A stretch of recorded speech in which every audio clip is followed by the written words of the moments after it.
Hi everyone, this is Jonathan with Fishing with Faith Outdoors. I'm glad y'all tuned back in today, and I'm sure y'all seen the title already, and that's 100% true. If I only had one bait to fish with all year long, this would be the bait. So y'all just hang in there and I'll show you what it is. Take the dad a little bit.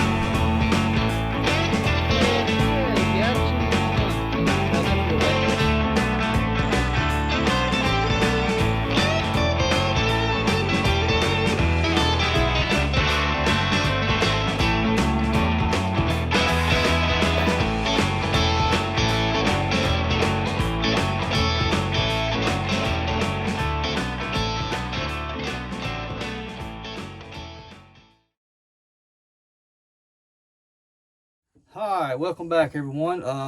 If y'all would, please subscribe and like the videos, subscribe to the channel, share with all your friends and family. I'll greatly appreciate the support. Now, so what bait is it? You're wondering, what bait and what technique will be the bait and technique I will use all year long if it was the only one that I had to choose from, or the only one that I was given a choice to only fish with. And that would be a Texas rig. A Texas rig worm. Okay. All right. So there's a lot of colors to select from, and also one of my top favorites is the Big Old Monster. Okay. These baits I absolutely love. I have caught a ton of, well, I ain't gonna say a ton of fish, but I've caught hundreds of fish on the Texas rig worm than I have anything else in my arsenal. I have hundreds of dollars of tackle, and the Texas rig worm just flat out catches them. And there's a lot of videos out there, master videos of this and do this and all this. Look, it's simple. It's very simple, okay? You don't have to overcomplicate it, all right? I think people get way overbound when it comes to Texas rig because newer stuff is coming out and this and that. Look, the Texas rig has been catching fish since, I mean early 60s probably, if not earlier, okay? And so all you need really is just a worm, okay? Just a worm, and it don't have to be a big old monster. Any 6-inch, 7-inch worm will get you bites, and not only small bites, they get you big bites.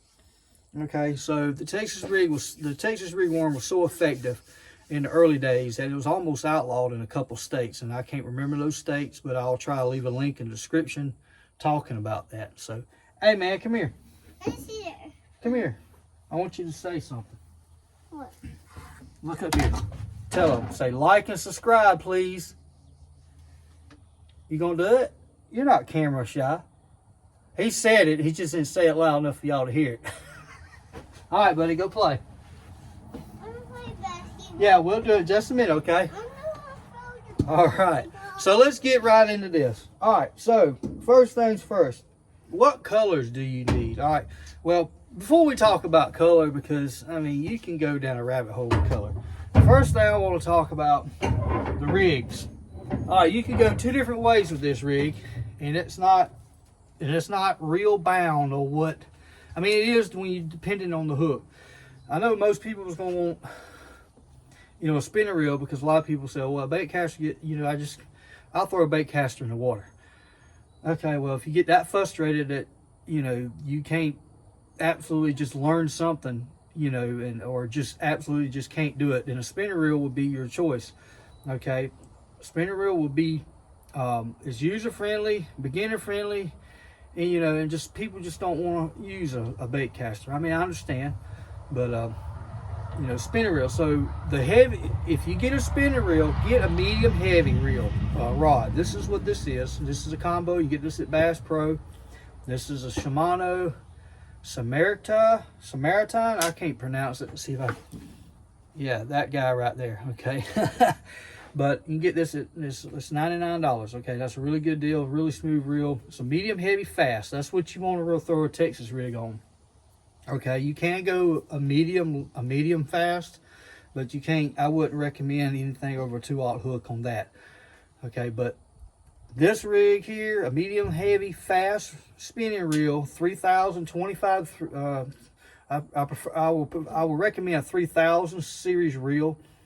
Okay, with a medium heavy rod, fast tip. Okay, only because it's got a little bit faster gear ratio, like a 6.3, 6.4, and you can pick up that line a little faster with that. All right, so anyway, 20 to 15 pound braid. I'm telling you, braid's the way to go on a spinning reel. I don't care who says what, unless you just want to. Braid is a spinning reel's best friend. And learn to tie a leader. Okay, whatever knot you want to tie to a leader, you know, pick your poison. There's plenty of them out there. I personally like the Alberto knot. Okay, or Alberto, how you say it, Alberto knot. It's easy and fast and strong. And, you know, I use high vis because I can see it better. You can use whatever color you want. It doesn't matter. 15 to 20 pound braid is all you need. If you had to choose, 20 pound braid, okay? 8 to 15 pound fluorocarbon leader, okay? You want fluorocarbon because it sinks. If you want to use monofilament, you can, due to the braid. You know that braid, you don't need a lot because that braid don't give. Fluorocarbon does have stretch in it. I don't, you know, I do wacky rig, not wacky rig. Well, you can use just wacky rig on it now. Shake your head on that, and I don't have no problems with it at all. This is 8 pound fluorocarbon. Okay, so 20 pound braid, 15 pound fluorocarbon will get you done. Okay, if you got a little bit lighter color water, like, you know, 2 foot, or, you know, 3 foot or more, then, you know, you want to go a little bit lighter on your line, depending on your water clarity. All right. Hey, buddy. I got a big switch. Okay. Well, don't spank me with a switch. I'm trying to make a video. All right. Go out there and spank that tree. No. Yeah. No. All right. Anyway, so that's what you want if you want a spinning reel. All right. That's what you want to go with. Sorry if I missed anything, but I think everybody gets the concept on that. Beginners, this is what you want to go with. Please leave a comment in the comment section if you need to know something different or more detail. I'll be happy to talk about it. All right, so those of you that are wanting to know about Baitcaster, all right, this is what you want to go with. Okay, medium heavy, fast rod, 7.3 to gear ratio reel. I use braid on mine. I know there's a lot of stuff out there about it. Okay, I like the braid because I don't have to keep changing out my line every time. I put the braid on there, put a fluorocarbon leader, same thing, depending on my water clarity. But on the Baitcaster, I generally don't go down. The lowest I go is 10 to 15. I don't use nothing but 15. I ain't got stuff like down in Florida or that heavy brush like they do in, you know, Oklahoma and all that. It's tip for tap, and 15 doesn't cause me any problems. So I know a lot of people go up to 25, and to me that stuff's like wiry, stiff, and I ain't spending $40 on a roll of 25 pound fluorocarbon. Okay, just ain't doing it. So 15 pound fluorocarbon line, P-line, you know, Berkeley, anything is fine. It's just a leader. You ain't got to worry about holding memory on your spool. Okay, that's why I do the braid. But on my spinner, on my Baitcaster, I use 30 to 40 pound braid. Okay, and that way I can have a variety. If I want to take this off, throw a buzz bait, I can use my spinner, my Baitcaster to do that. I got a swim jig on here now. I can cut this swim jig off, put a Texas rig, and still never have to mess with my braid at 30 to 40 pound. Okay, like I said, medium heavy fast rod, 7.3 to 1 gear ratio reel. You can use a 6.4 gear ratio if you want to. No problems with it. This right here just picks up that line a little faster. As some guys like the 8s, I ain't getting into 8s. To me, that's just unnecessary. But I don't understand why you need a V8 motor up here. It's just that 7.3 to 1 is fast enough in my opinion, but that's just me. Anyway, so that's your deal. If you don't know how to use a Baitcaster, I'm telling you, Baitcaster is the way to go with your Texas rigs. You can do it on a spinner reel if you don't want to use a Baitcaster, but I'm telling you, Baitcaster is the way to go with your Texas rigs. You can do a lot more with it. more accurate, and also too, you pulling that line straight, it's not twisting it. So it gives it a little bit more natural presence in the water and not twisting your line, and you know, if you run straight fluorocarbon. But anyway, you can go straight fluorocarbon on here if you want. You can use monofilament. Okay, just remember that monofilament has some stretch, and it's been tested that fluorocarbon monofilament tip for tap had the same kind of stretch, depending on the brand. So you can use monofilament. Just remember, monofilament floats, fluorocarbon sinks, so it'll get down better if you use fluorocarbon. Okay, but if you're going to use monofilament, I recommend a Berkley Big Game. You know, to me, it's just stronger. It does hold a little bit more memory than the rest, but it's stronger. Okay, it's a little bit stronger line. It does hold, like, it's a little bit wiry, but if I was a Texas rig on monofilament, it would be the Big Game, the Berkley Big Game, but you can use whatever you want to. All right, so any questions about this setup here, please leave a comment in the comment section, and I'll answer it the best I can. All right, on to the worms. Now we got the gear out the way. I know there's only two sizes I use, okay? That is a 7-inch. If I can't get to 7, I have to get to 6. So the culprit, sometimes it doesn't really matter what brand. Some have better action than others. I know I've had videos, several videos on here about different worms and all, but honestly, they all work the same. So a rivertail worm, you know, that tail, you know, is going to flutter, you know, in the water. And if you had to choose, go to Walmart and get some culprits. They got every color you can think of. Okay, unless you want something specific, Tackle Warehouse, Bass Pro Academy, pick your poison. But culprit worm, and particularly the one I like the most out of the culprit lineup, and only because Zoom, for whatever reason, and I haven't really looked into it, but I think Zoom, for whatever reason, they don't make a black in a 10-inch worm. I don't understand, Zoom. You don't make black. This worm here in a 6-inch or 7-inch black Zoom worm has been killer for me. This is the go-to color that I go to of all these colors I got, is the black. Don't know why, it just is. Okay, so like I said, for all-around size worm that catches everything and anything, is a 6 to 7-inch worm. Preferably the 7.5, which is 7.5. Colors. Other than the black, there's only 2 colors you need if you don't want black, and if you got a little bit more cleaner water. That's going to be some kind of green pumpkin or June bug. I mean, these are the only 2 you need. You don't need nothing else. Okay, all right. You don't need nothing else. All right, and I know I got a lot of colors. You know, you got the tequila sunrise. Okay, all right. So you got those. You know, your chartreuse. You know, and then they got this. It's called a tomato. It's a pretty cool color. I haven't caught anything on it, only because I ain't thrown it a lot. I just like, you know, like I said, that June bug for me down here in my waters is a little bit tannic. Sometimes, you know, some stain, you know, I can see almost 2 foot. It's a June bug black in a dark green pumpkin color. All right, so that's what, but depending on your water clarity, you know, you can go a little bit. If you got water, you can see 4 foot in, even on a cloudy day.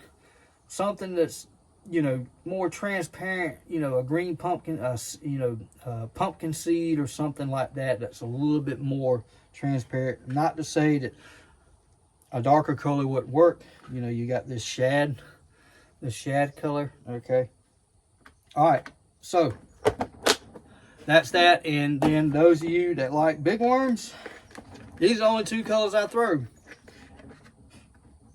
It's some kind of plum, you know, or, you know, these are the 12-inch, you know, green pumpkin. I love throwing a big worm. I caught my biggest fish on a dragging this, as a matter of fact, this right here, this is the 10-inch old monster, you know, June bug. And that's what I caught my biggest fish on, the 8-pounder. Okay, and this year, I am going to try this color. This is the red shad. I've been hearing a lot of good things about this, so I'm going to try this. And I also got it in a 7-inch. And then, you know, your plums, or your plum apples, or whatever that is. It's like a plum apple or something of that nature. All right, so that's basically it. there's no master class on Texas rigs. It just ain't. Everybody does it different, and it's simple. And I don't understand why people want to complicate it so much. But it is just as simple as that. And I forgot to say about those sinkers, bullet sinkers. Okay, simple.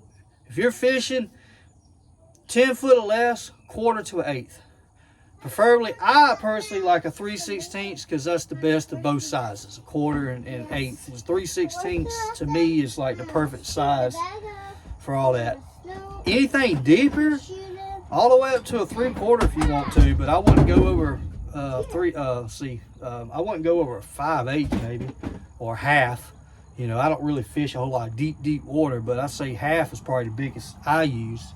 So bullet sinker, lead or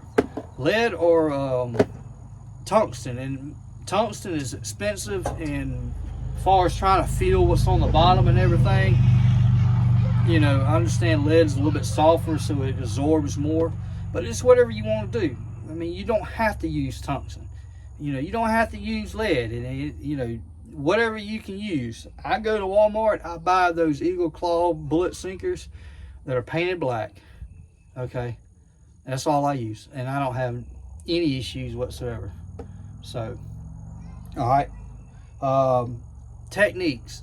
There's thousands of techniques with it. Well, I wouldn't say thousands, but you get what I'm saying. Just flip it around wood, stumps, lay downs, drag it on the bottom, hop it. You know, the colder months, drag it slow. You know, warmer months, drag it around beds real slow. You know, spawn a smaller worm, drag it around beds. As it warms up, you can get bigger.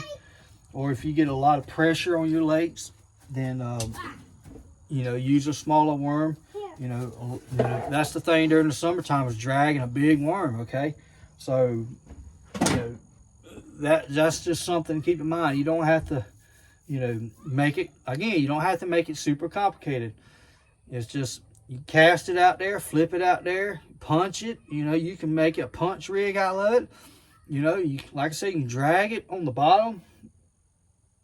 You know, just play with it. It's one of them things. There's endless opportunities and possibilities with a Texas rigworm. It's just endless because it mimics, I guess, anything, because the bass just freaking bites them, man. So go get you some Texas rigworms. Whatever brand you want, doesn't matter, but the Cobra has never let me down, and the Zoom Big Old Monster has never let me down. So definitely get that. 6 Cents has some cool worms. I don't have any on the moment. They're in the truck. 6 Cents got some really cool ribbon tail worms. And Z-Man, come on, make a worm, man. Come on, Z-Man, what you waiting on? He made everything else. Make a worm. I would love to see Z-Man make a worm. That would be so awesome, wouldn't it? All right, so you got the rigs, the gear, the baits. Go fish, man. Like I said, no master class on Texas rigging. Do your own thing. See what works for you. And I thank y'all for watching. God bless each and every one of you. And we'll see y'all the next one.